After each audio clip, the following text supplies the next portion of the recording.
الحمدللہ وحدہ لا شریک لہ والصلاة والسلام علی من لا نبی بعد۔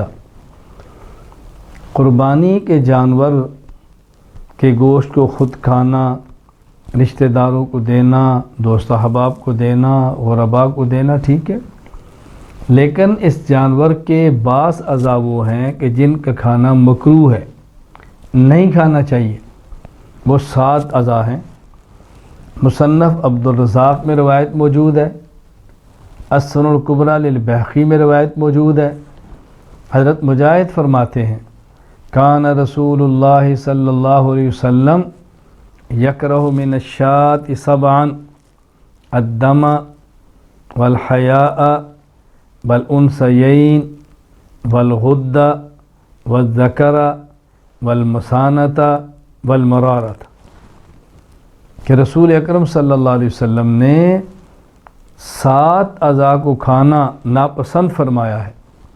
نمبر 1 الدم، دم مسفوح، بہتا ہوا خون۔ جب جانور کو ذبح کرتے ہیں تو رگوں سے خون نکلتا ہے، اس کا کھانا ٹھیک نہیں۔ نمبر 2 الحیاء، مادہ جانور کی شرمگاہ، مادہ جانور کی شرمگاہ، چھوٹے پیشاب کی جگہ۔ والانثیین، نر جانور کے خصیتین۔ ایک ہے نر جانور کا چھوٹے پیشاب کرنے کی جگہ، ایک ہے اس کے ساتھ جو 2 عضو ہیں جنہیں خصیتین کہتے ہیں، ان کا کھانا بھی مکروہ ہے۔ والغدہ، اور غدود، ان کا کھانا بھی مکروہ ہے۔ والذکر، نر جانور کی پیشاب کی جگہ یعنی چھوٹے پیشاب کی جگہ۔ والمسانۃ، اور مسانہ۔ والمرارۃ، اور پتا۔ یہ 7 اعضاء ہیں جن کا کھانا مکروہ ہے۔ یا تھوڑی سی وضاحت سن لیں، یہ جو فرمایا غدود، اس غدود سے کیا مراد ہے؟ غدود سخت گوشت کو کہتے ہیں۔ جانوروں میں بعض اوقات خون جم کر ایک گٹھلی سی بن جاتی ہے، کبھی کسی بیماری کی وجہ سے جلد اور گوشت کے درمیان سخت گوشت کا ٹکڑا بن جاتا ہے، اسی طرح کبھی ہڈیوں کے درمیان سخت ٹکڑا بن جاتا ہے، جسے اردو میں گلٹی اور گانٹھ بھی کہتے ہیں۔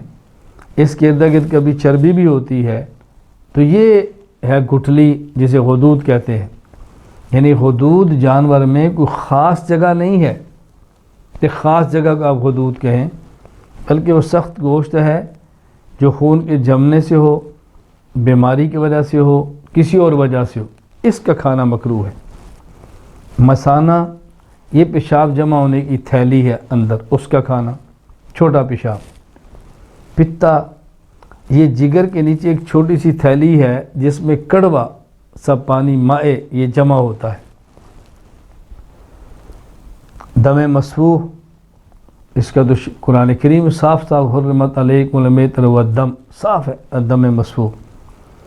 اس کے علاوہ جو بقیہ اعضاء ہیں ان کا کھانا جائز ہے۔ اوجری کھانا بھی درست ہے۔ اوجری ایک بڑی سی تھیلی ہے جس کے اندر کھایا ہوا چارہ جمع ہوتا ہے، اس کو بھی کھانا چاہیں تو کھا سکتے ہیں۔ تو یہ بات سے نشین فرما لے کہ 7 اعضاء کا کھانا مکروہ ہے، باقی پورے جانور کا استعمال کرنا کھانا یہ جائز ہے۔ غلط فہمی کے اندر مبتلا نہ ہوں۔ بعض لوگ بطور خاص ان دنوں میں کو پورے خصیتین رغبت سے کھاتے ہیں، احتیاط کریں، یہ کھانا ٹھیک نہیں ہے، مسلمان کو اس سے بچنا چاہیے۔ وآخر دعوانا ان الحمد للہ رب العالمین۔